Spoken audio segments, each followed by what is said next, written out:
புதிதாக ஒன்றுமில்லை. இந்த புளியங்குளத்தில் நடந்த கொலை, அந்த ஒரு டீச்சரை கழுத்தை வெட்டி கொலை செய்து போட்டு அந்த கணவர் ஆகப்பட்டவர் போலீஸில் கொண்டு போய் கொடுத்து அவர் போலீஸில் சரண்டர் ஆகிட்டார். அதை பற்றி வர கொமெண்ட்களை பார்க்க பெரிய ஒரு அதிர்ச்சியாக இருக்குது. இலங்கை எங்கே போய் கொண்டிருக்குது, இலங்கையில் உள்ள மக்களுடைய மனநிலை எப்படி என்று ஒரு பயமாக இருக்குது. ஏனென்றால் அந்த கொலையை செய்தது சரியென்ற மாதிரி கணக்கு பேர் எழுதியணும். வேற ஒரு முக்கியமான ஆட்கள் சில பேர் கதை கேட்கவே சொல்லிச்சினோம் அந்த தண்டனை சரியானதுதான் என்று சொல்லி. அது எப்படி தண்டனை சரியானதாக இருக்கும்?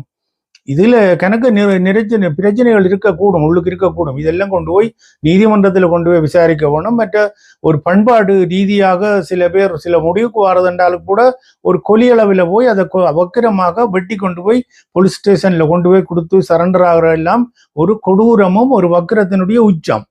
ஆனபடியால் இதை போய் சில பேர் அதை சரியென்ற மாதிரி நியாயப்படுத்துற மாதிரி பார்க்கறதே எனக்கு ஒரு தாங்க முடியாமலுக்கு இருந்தது. சில வழி என்னுடைய மனநிலை தான் பிள்ளையான புரள்வா இருக்கோ தெரியல.